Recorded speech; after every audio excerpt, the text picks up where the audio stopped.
Good afternoon, good afternoon, good afternoon, everybody. I hope everybody's having as a fantastic day as I am. You know, what a thrilling day. What a great day. Went out and had some great demos this morning, saw some great technology, saw some really cool stuff happening. And now I get to talk about it. Yeah, man. Also, let me see how many times I can not say today. I noticed on the last one I kept saying so I'm going to try and remove those ums from my live presentations. Anyhow, what's up, everybody? I'm Drew Lentz, the Wireless Nerd. Today, it is May 8th, 2024. We are less than a week away from Mobility Field Day coming up. So next week, we're going to have a lot of wireless nerds out in the Bay Area getting to see some really cool stuff. And sneak peek on Monday, I'm actually going out there a day early. I'm going to get to see behind the scenes of some really cool stuff. And I might even get to see some embargoed stuff that I can't even talk about until a couple of days later. So keep your peepers peeping. Pay attention. It's going to be great. I'm excited to go out to the Bay Area. It's been a minute since I've been out there, so I'm really looking forward to it. Going to see some old friends, some new friends. Going to have fun at Mobility Field Day. Let's look it up again. Let's see if anything has changed. Mobility Field Day, as he types in, Mobility Field Day 11.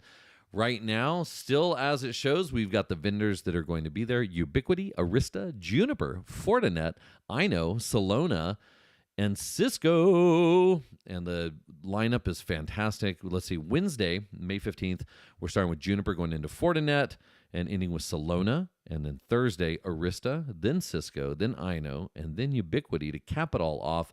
It all starts Wednesday, May 15th at 8 in the morning. That would be 8 Pacific time. Oh, I hate it when they make us wake up early, but that's okay. Starts at 8. Juniper is going to probably provide some pretty interesting stuff. Curious about the HP acquisition. Will anybody ask about the elephant in the room? We shall see. And then Fortinet, I'm curious what they're doing with retail. You know, they start to make these inroads, and it makes me more curious about what they're doing and where they're going. So if you have any questions about what they're doing, please make sure to know that you can hit us on Twitter. You can get at us online. Any of the delegates, Sam, Roel, Ron, Rocky, Mohammed, Mark, Kevin, Keith, Jennifer, Fray, Drew, and Dev, we will all be online. If you want more information, visit techfieldday.com/event/MFD11, or just look up Mobility Field Day 11. You can find all the information on there. It is going to be a fantastically good time. Hopefully Tom Hollingsworth has some more nerdy dad jokes for us. We'll find out how nerdy he can get. But in the meantime, this week, let's talk about what's new, and what's next. Some interesting articles that I have come across. Nothing too big. You know, we can start with what's new, the Apple announcements. Everything came out there. They're talking about the new iPads, how the iPads are going to be the most impactful iPads that they've ever made, moving into the M4 chip, which is fantastic and good, I guess. I did not order one. I'll wait to order one. They're supposed to be lighter and bigger. Hopefully someone at MFD will show up. We usually have a nice display of the toys. You know what else we have? Look at this, y'all. If you're watching on the podcast, or if you're watching on the video, I made little buttons, little wireless nerd buttons. And finally, I refreshed my wireless nerd sticker stash. And I also have some Waves podcast stickers, so make sure you get those. If you want one, drop me a message, and I'll see if I can send you one. Anyhow. So Apple had their announcements, and I was hoping for Wi-Fi 7 in the iPad. Maybe not the Air. I thought maybe the Air would be a generation behind. Maybe they go with Wi-Fi 7 on the iPad Pro. The question came up online, is it needed? Apple's usually 2 years behind, blah, blah, blah. Let Wi-Fi 7 make its way into the market and gets, solid according to Wired Not. Mr. Lee Badman said, let it get stable first, Drew. Quit trying to rush things. Typical Lee. I mean, really. But he's right. Let it figure out what Wi-Fi 7 is doing. I just wanted it. When you see a new piece of equipment come out, you say, man, I want the latest and greatest. So we'll wait. Is it worth it? It would be cool to have it. MLO on the iPad would be great. So we're just going to have to wait till the next cycle. I wonder what the first Wi-Fi 7 capable MLO device, client device, like phone or whatever it's going to be. We'll find out. So some good announcements there, but nothing groundbreaking in the wireless world. They did mention 5G on both the iPad Air and the iPad Pro, so that's going to be pretty cool. It was all sub 6 gig, it said. If you dig into the details, someone was kind enough on Twitter, or X, I still refuse to call it X. Someone was kind enough on Twitter to post the specs. They went and jumped on the website to see what the actual specs of it would be. And from a cellular and wireless perspective, Wi-Fi 6E, 802.11ax, 2x2 MIMO on the device, simultaneous dual band, Bluetooth 5.3, which is the upgrade from where it was before on the older one, I do believe. 5G, all sub 6 gig with 4x4 MIMO, gigabit LTE with 4x4 MIMO, assuming you have a provider that's providing that to you. 5G bands definitely, and in48 is in there, so we do want to see 5G in 48, FDD LTE 326671, and TD LTE does hit band 48. So CBRS ready, yay! Cue the. I need my little soundboard back. Cue the applause. Yay! Wi-Fi calling, eSIM support, everything since iOS 15. I love having the eSIM. I was demoing it this morning, as a matter of fact. eSIMs make life so much easier when you're talking about private 5G or private cellular networks. eSIMs are just awesome, dude. You just scan a little QR code. If you haven't seen an eSIM in action, I have a video on my YouTube channel where I was testing out some stuff from Ramen, and you really get to see how well it works. I do like a little demo, and I show how I scan it and how I make it work. It's pretty cool.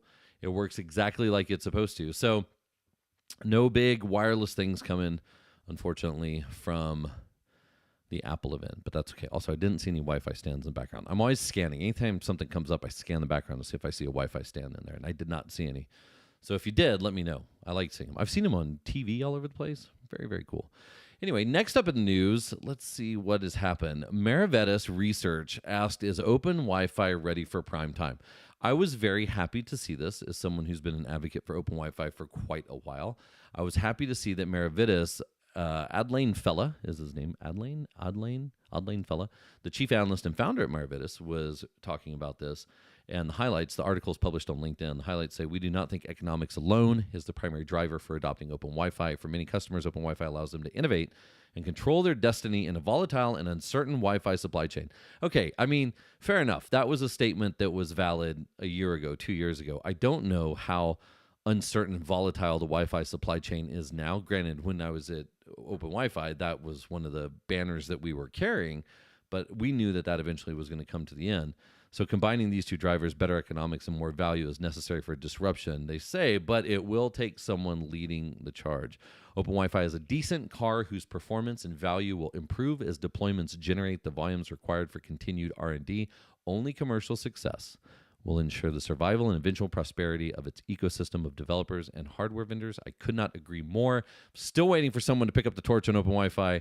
As per my article a couple of years ago, I really want to see someone just take the lead. EdgeCore has done a really good job with it, and NetExperience has done a really good job with it. But to see a larger manufacturer pick it up would be fantastic. It's tempting to compare the sorry state of Open RAN and reach conclusions about what will occur with open Wi-Fi. It's tempting, he says. While there are similarities between the two initiatives, there are also considerable differences in the task complexity and the market's needs.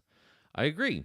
And I look at open Wi-Fi, and one of the things that always really got my goat was that the Telecom Infra Project was at TIP when they had their big Fuse conference. They didn't put enough emphasis on open Wi-Fi.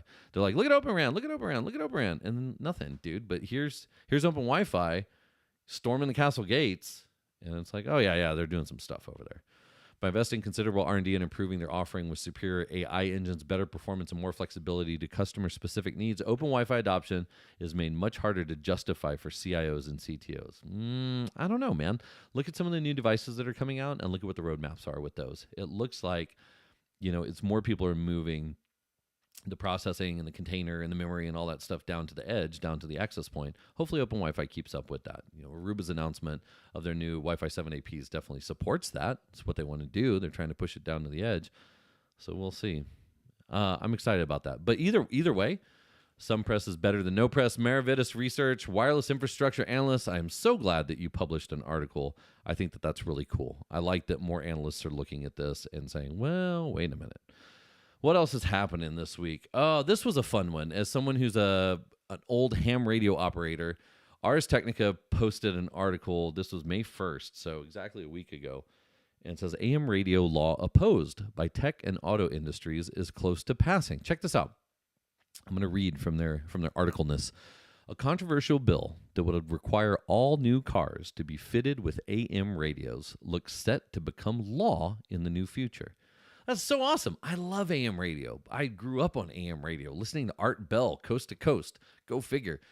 so much good stuff is happening in AM radio. And the way that they look at this, they say, look, this is, in the event of an emergency, this is a big, awesome transmission medium that can be used. Democrats and Republicans are tuning in to the millions of listeners, thousands of broadcasters, and countless emergency management officials who depend on AM radio in their vehicles. AM radio is a lifeline for people in every corner of the United States to get news, sports, and local updates in times of emergencies. Our common sense bill makes sure this fundamental, essential tool doesn't get lost on the dial. With a filibuster-proof supermajority in the Senate, Congress should quickly take it up and pass it, said Senator Markey, and his co-sponsor, Senator Ted Cruz from Texas. I'll leave the politics out of this and just say that I adore AM radio. So let's let that go. It has the support of 60 U.S. senators and 246 co-sponsors in the House of Representatives, making its passage almost a sure thing. The National Highway Traffic Safety Administration will be required to ensure that all new cars sold in the U.S. have AM radio available at no extra cost. 82 million people still listen to AM radio, according to the National Association of Broadcasters, which you can imagine is happy that Congress is supporting this. This is so cool. So I'm glad to see it. You know, they talk about dropping AM radio. There's a bill in Congress to mandate AM radios on new vehicles, as some automakers have come to drop the option, blah, blah, blah, blah, blah. Electric vehicles don't want to put it in there. A big reason is the electromagnetic interference from electric motors. Okay, if you drive an EV and you have AM radio, put it on an AM radio and then hit the pedal. I did this the other day. I was trying to explain signal bounce, ionospheric bounce, to my daughter about being able to listen to stations from Houston, even though we're in McAllen. I talked about sun and radiation and weather and climate and this and that and all the things that could affect it. But I was doing it in my F-150 Lightning, my electric truck. And I noticed that at the stoplight, the conversation was awesome because we were listening to 740 KTRH in Houston and, 6 hours away from where I live, just for the record. And we were listening to it. It was great. And as soon as the light turned green, I punched that go pedal. And dude, bye-bye. Couldn't hear anything. So yes, I'm for the AM radio thing. However, if you don't have local AM stations in your area that are broadcasting news of any significance, I don't know that this will make a difference other than the Emergency Broadcast Network. So I don't know. But the tech and auto industries are not happy with it. According to CTA, which surveyed 800 U.S. adults, of the 95% of U.S. adults that heard the test, only 6% heard the FEMA test. Remember they played that tone that everyone said it was the 5G activating in your head or whatever it was? Only 6... I can't believe I said that out loud.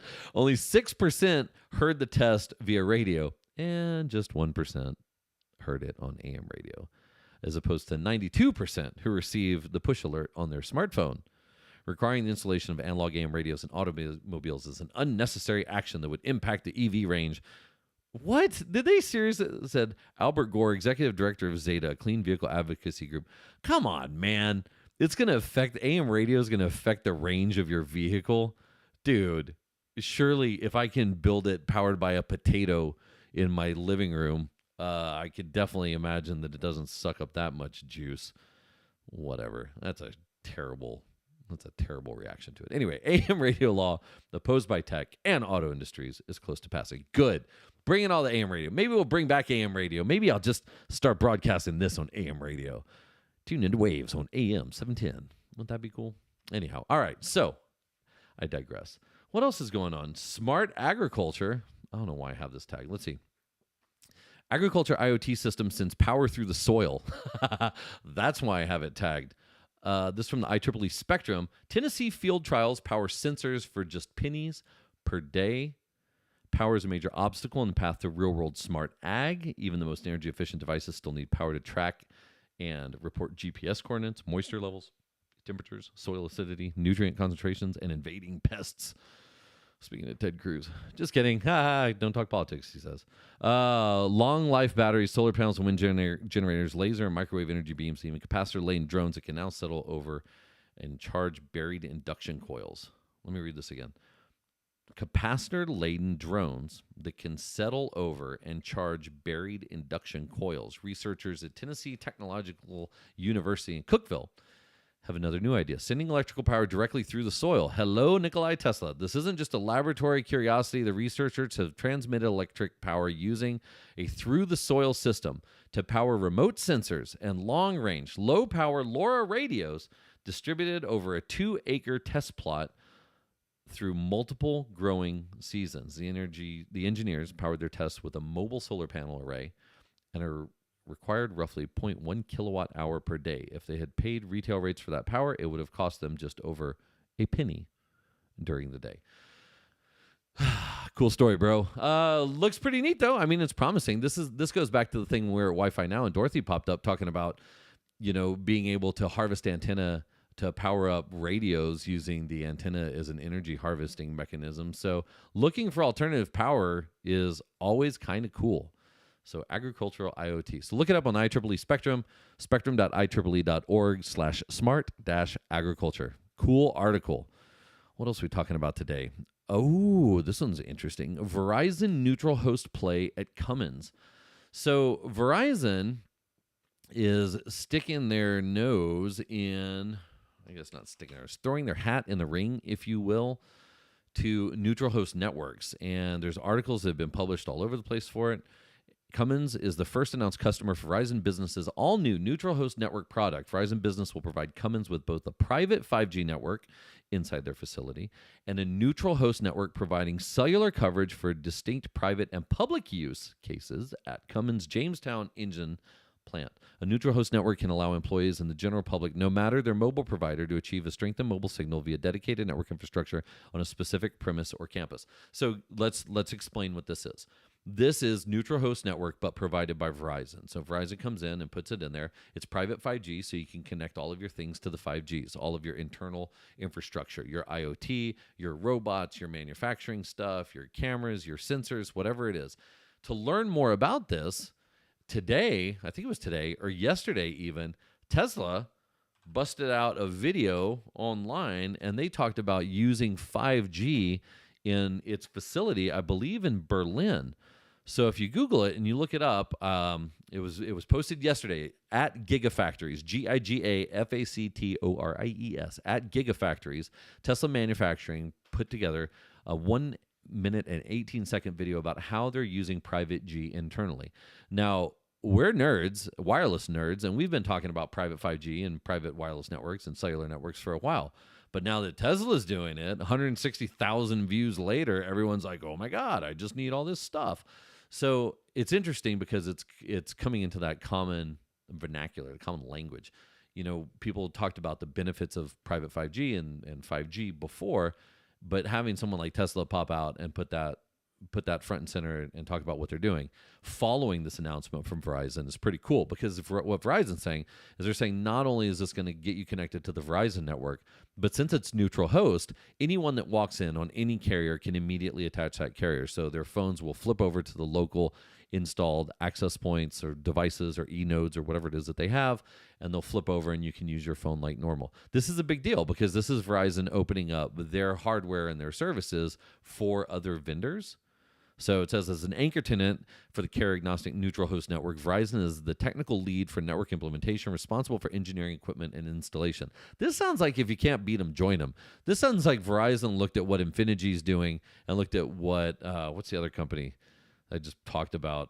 Oh, God, I can't remember their name. Anyway, this is like what Infinity's doing, and they're like, hey, we can do that.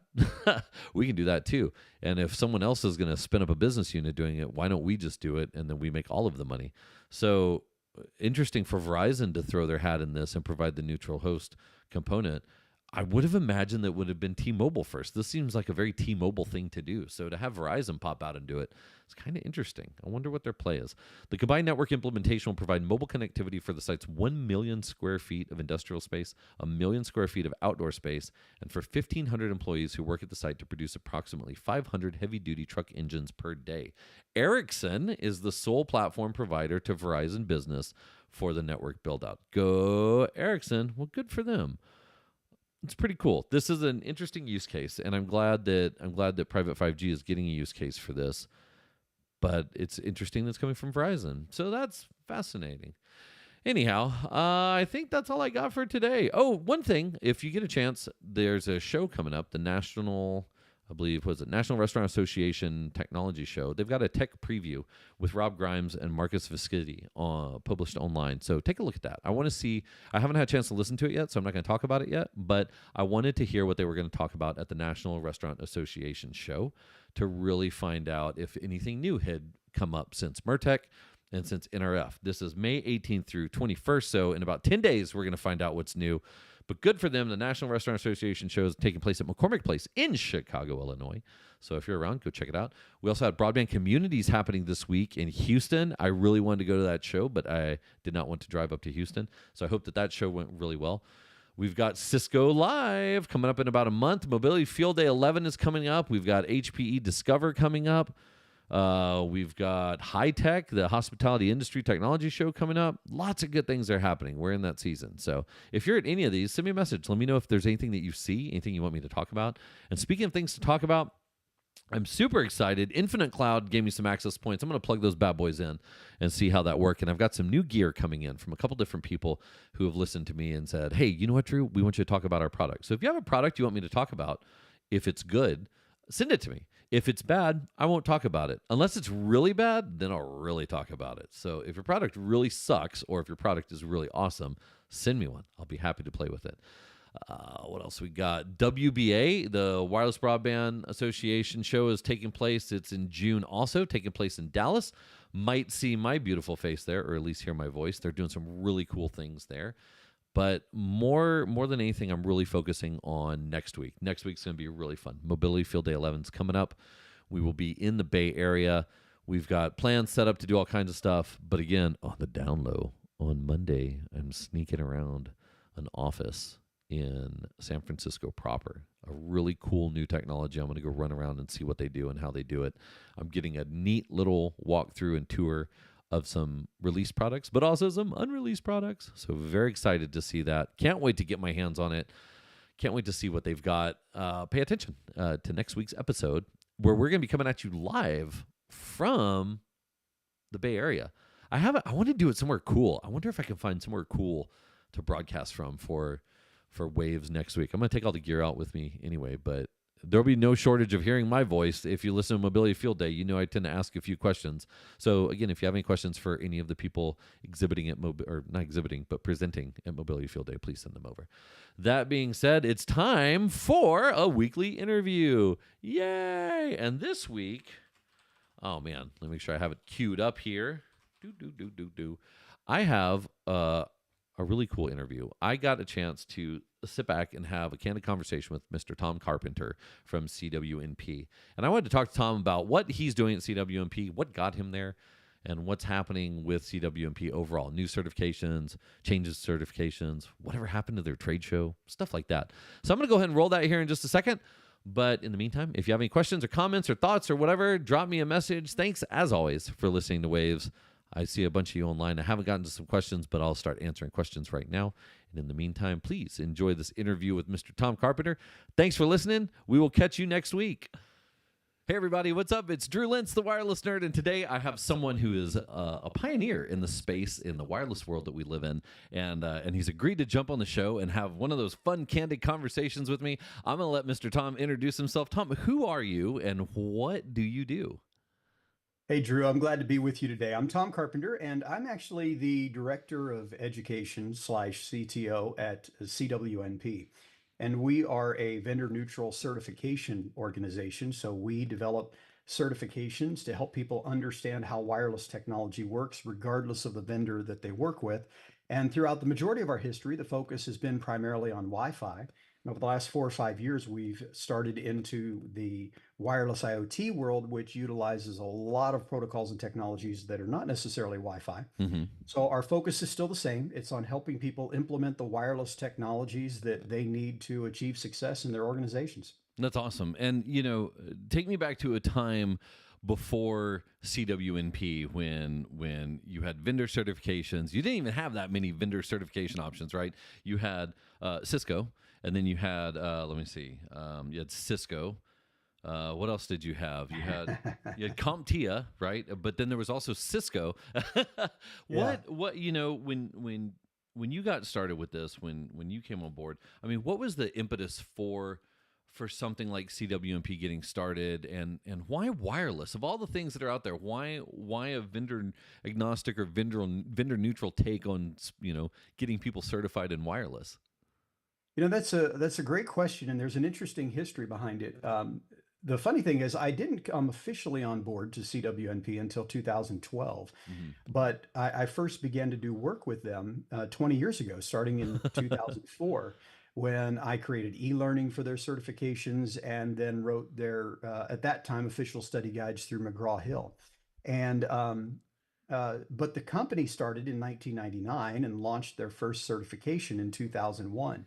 And interestingly, when they launched their certification, I'm thinking back, I don't think that the first version of CCNA wireless was even out yet. No, it wasn't. They had I, there was a and I took it, and that's the only reason I know it, because there was something called the CWNA, and it was the Cisco Wireless Network Administrator. And I remember taking that test in Richardson, sitting through the class.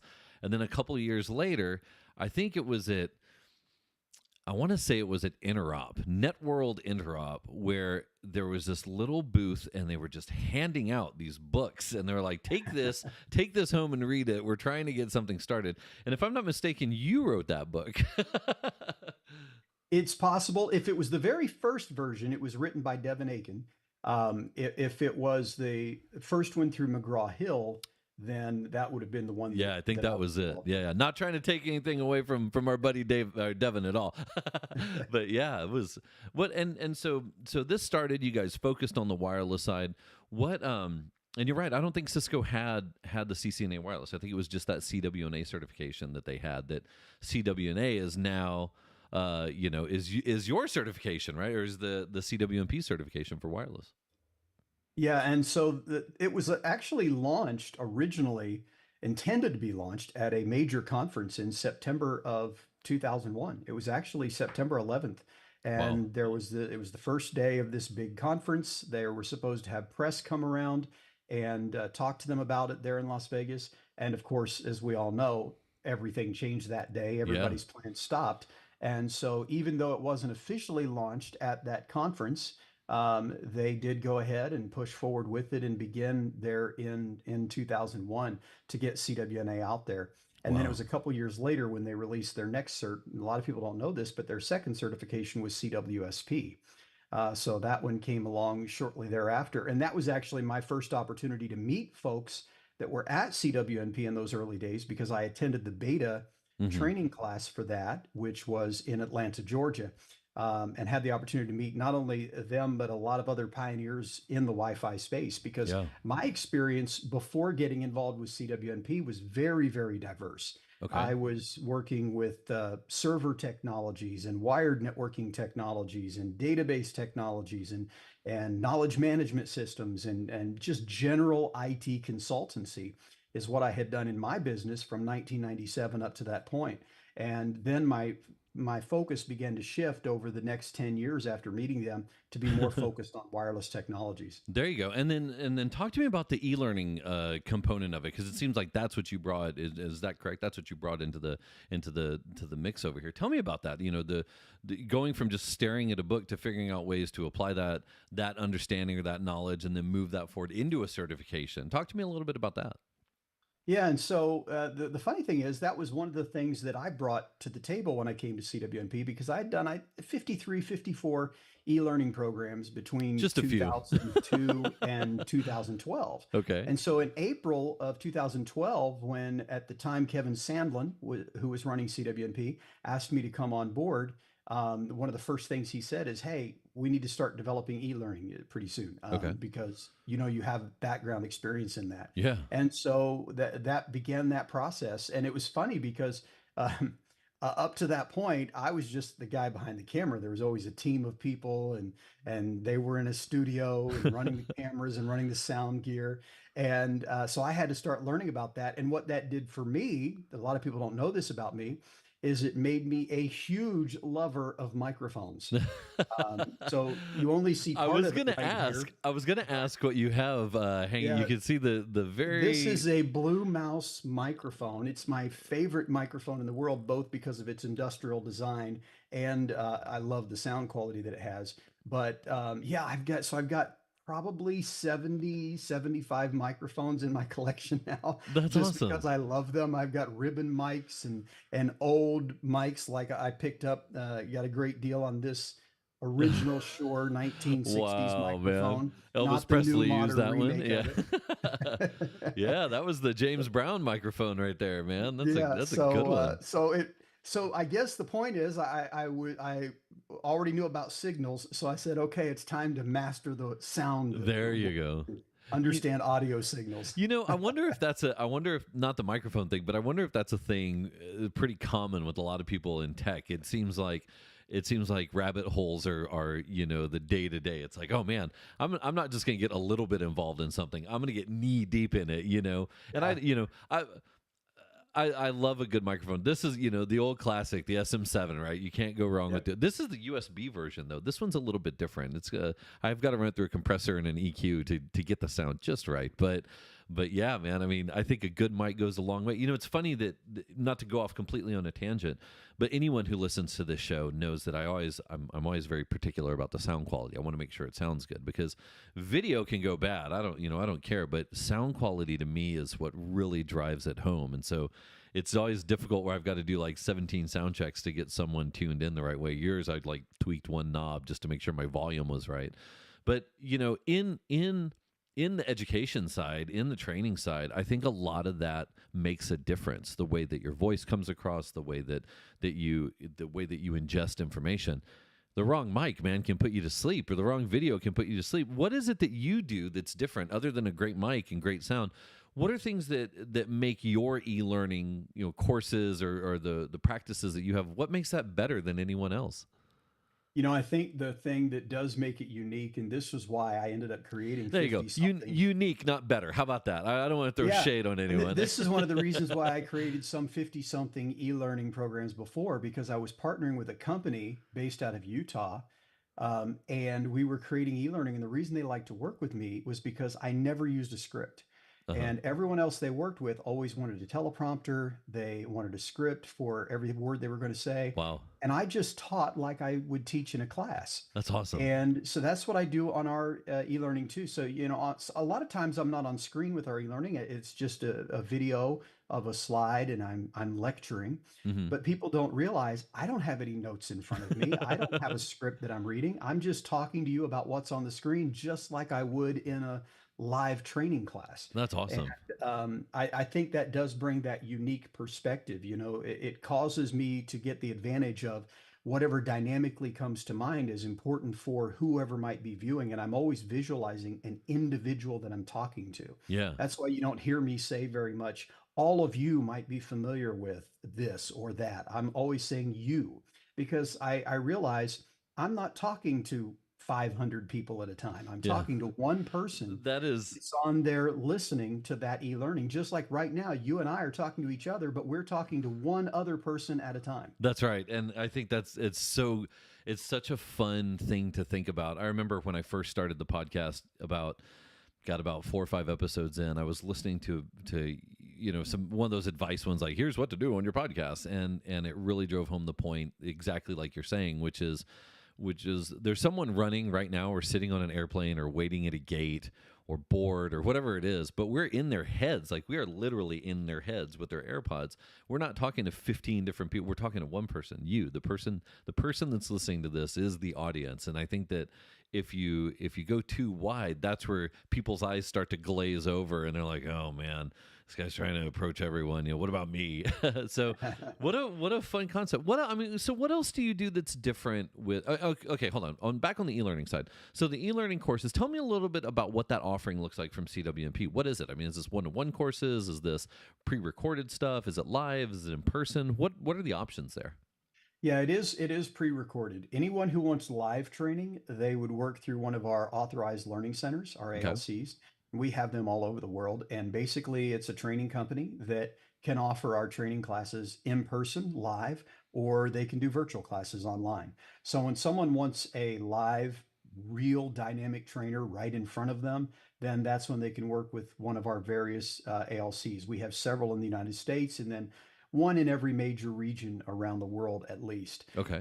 So the e-learning is pre-recorded. It has some, chapter questions at the end to make sure you've listened and understood what was there.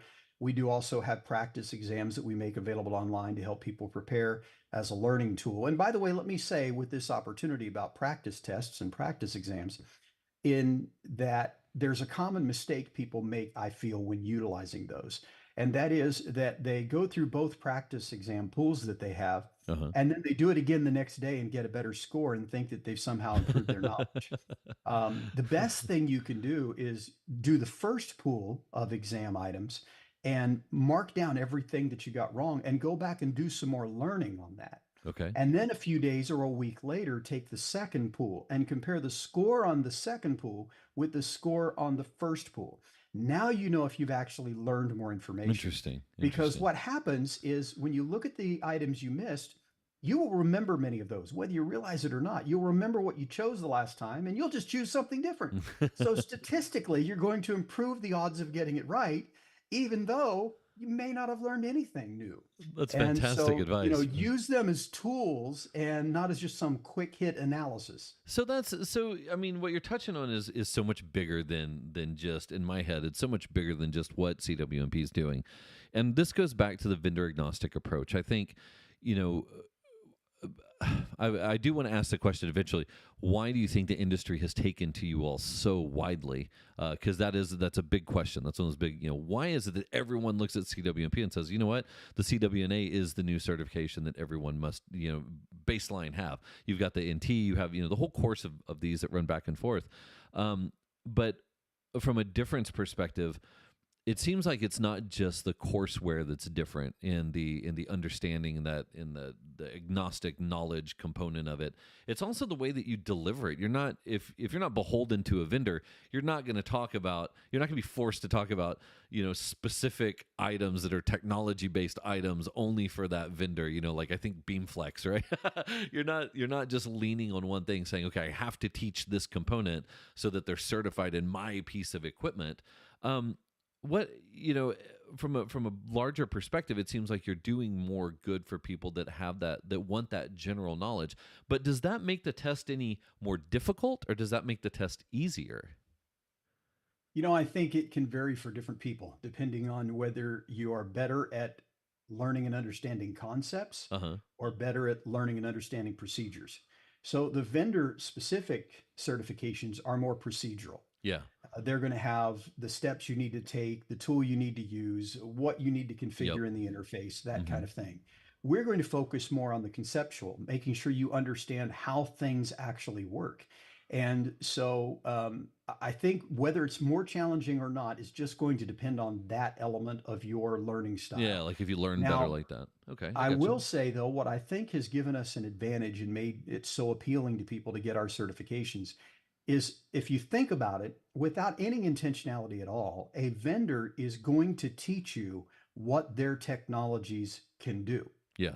And they're not going to teach you what their technologies cannot do, even if, say, 802.11 does offer it. Yeah. Even if the capability could be there with the right hardware, right? So we're going to teach you the knowledge that allows you to properly evaluate vendors.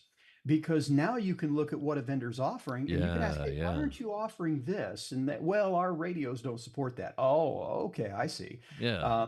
And it gives you that understanding to better be able to evaluate the industry as a whole, specific vendors, and to understand what you need to reach the end goal that you're after.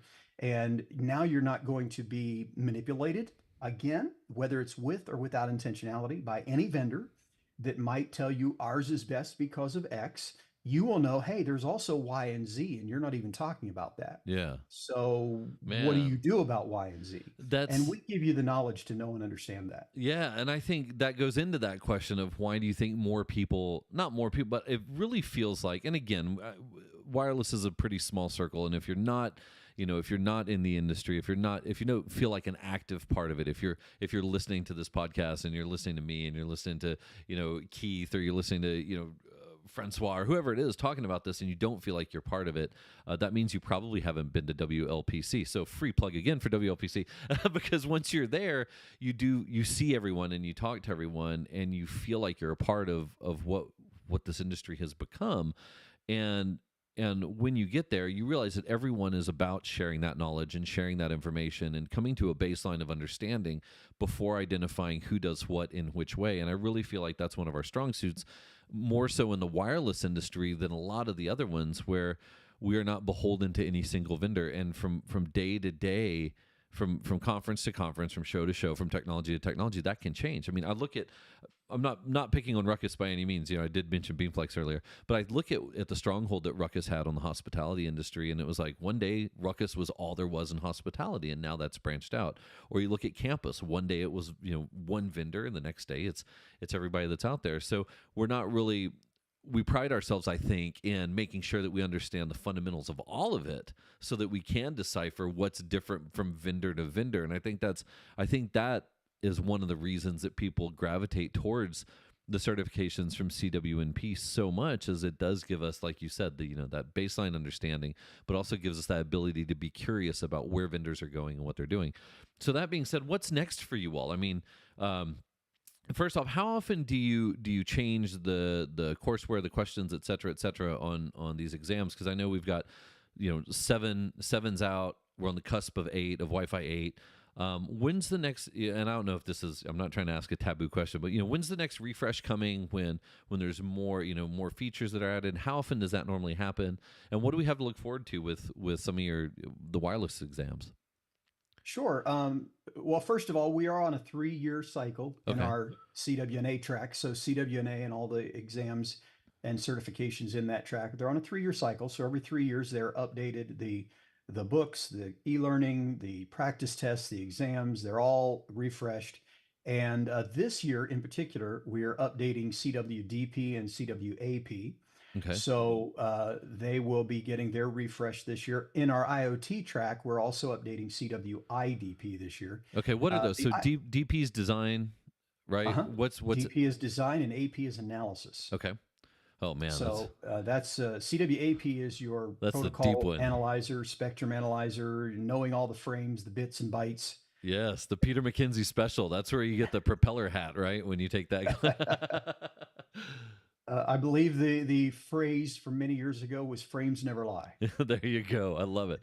Okay, and then you said IoT. Sorry, I keep interrupting, but I'm just laughing. No, over that's here. great. So then the IoT track, which we launched starting in 2019, it is on, at least up to now, has been on a 2-year cycle just because it's so new and fresh. Yeah. It will probably be reverting to 3 years going forward as we do updates. But at this point, it's being updated every 2 years for those certifications. So we do also have CWIDP being updated this year. And we're also updating CWT and CWS this year, our very entry-level, low-stakes certifications. Yeah, those are great. I mean, that's when people ask, where should I start? I like to lean in with that one and say, hey, start at the very beginning, see if this is something that's interesting to you, and then work your way up through it, because those are very good, basic, fundamental understanding.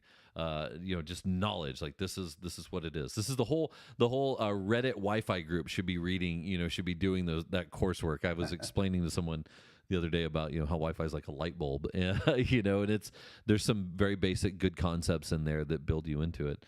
That's awesome. Now, okay, so let me ask another question. I remember you all at one point had a trade show. You all had an event. What happened there? Is there any future going into that? Is that something you guys are ever looking to resurrect? I never got a chance to go, unfortunately, and by the time I was ready to go, it was no longer. What? Yeah. Let's reminisce for just a second on that. Yeah, so we had the event we did for several years, and then of course 2020 came. Yeah. And that was we were scheduled that year to do it. We ended up switching to virtual, and had one of the best virtual events I've ever seen anybody put on, and we got a lot of positive feedback from it. I was surprised for how good it went off. I didn't have anything to do with it. It was other team members that made it happen. That's awesome. I just got to sit in a seat and pretend like I was special. But that went really well and got a lot of great feedback. And then There were, of course, that was the year of the big C, and then in the next year there were some health issues with some leadership in the organization and different things that happened, and it kind of put everything on a back burner, and things slowed down. And so that has been really with us year over year since that time. And things are starting to move in a better upward and motivated direction among leadership again. So we'll see what the future holds. This year, we're not doing anything, but we are definitely evaluating the possibility next year. We are Awesome. considering doing just a virtual event. We do want to support WLPC and encourage people to attend that. It's a great conference that happens in February in Phoenix each year here in the United States, and they also have European versions and some other versions as well in other areas, I understand. So we're thinking about maybe being that virtual conference that Cool. happens a little bit later in the year that people don't have to get a budget to go to, and Yeah, yeah. they can kind of get a midway update between WLPC Phoenix 1 and then the next WLPC Phoenix. So we're considering that as an Cool. option for next year, actually. Awesome. And then you had, and then of course Wi-Fi Design Day popped up, and I'm digging the WICO group that Peter Mack's doing, McKinsey's doing, where the little get-togethers. There's a lot more fun happening, I feel like, in the Yeah. industry. And that's why I wanted to ask, because I know that for those that went, they enjoyed it. You never hear anything negative about it. You all took a little bit of a different route, sponsorships and so on and so forth, than WLPC takes, which I'm not at all opposed to. Just FYI, I don't think a lot of people are opposed to, as long as it's done tastefully. I mean, that's the key, Yeah. right? But yeah, I'm all for it, man. I think that I love the information sharing that we have in this industry. It's just such a great way where all of us like to share that information with each other. We like to talk about different stuff. I really think back on Phoenix this year. The first day, man, I walked in, like I checked my bags in, and I ran into 3 or 4 different people in the lobby. I just had a dream about it the other night. I was like, man, one of my favorite times of year is registration at WLPC, because you get dropped off in the Uber, the taxi, and you walk in the lobby, and it's like, all right, who am I going to see? And then Yeah. and then we walked into this ballroom, and you've got 4 or 5 different vendors all standing around trying to figure out how to help another vendor get MLO working on their access point. It was just taking a second to inventory exactly what was going on. It was so cool, because there are sales pitches, and there are, our equipment's better, and this is better, and this is worse, and they suck, and we're better, and whatever. And for a brief moment in this industry, you really get to see that we all get along, because we all are nerds at the end of the day that are into this. And I think that translates with what you all are doing. It's not about which vendor you work for. It's not about the certification track that they have. It's about getting that general understanding and that knowledge to make sure that you understand what you're doing in this industry, so that you can use that as a baseline. And the last thing I'll end with there is with you all. Do you work with, I mean, it seems like a lot of these dovetail right into that vendor training, right? So you can do the CWNA, do the CWNP, get your CWNE, and then work your way into, this is a great way to look at the different vendors and how what you're doing translates, but then bring out the specific features. Do you work with any of the vendors, or are they like, no way, man, you guys are your own planet? We have over the years at different times had partnerships with different vendors in different ways, and it comes and goes. It depends on the leadership and the vendor at the time. And it's usually a partnership where they will have their own training internally, and they want their staff to go through our CWNA training first. Or they'll even work with their VARs, and they'll require that their VARs have at least one person with our certification to get a certain Yeah. discount advantage or something. So we do have some of those out there, and they've been successful over the years. And all the vendors except for the biggest one, which shall go unnamed, have been very willing to work with us over the years. That's awesome. And I know, just on the other side of the coin, for the people that are applying for jobs and looking for positions, I think you see it more now than you've ever seen it, where CWNA, CWNP, CWNE are being listed as criteria for employment, which is very cool to see. It's really neat. I mean, it's so cool to watch a company that started in an industry that was so vendor driven and be able to carve out a niche and be so agnostic, because I really don't feel like, and again, I'm blinded because we're in wireless, right? you don't see this in switching. You don't see this in routing. You don't see this in, security. Yeah, there's some good, CompTIA's got some of the really good stuff that they do. They've got the A plus, right? But then they also have, some of the cybersecurity stuff.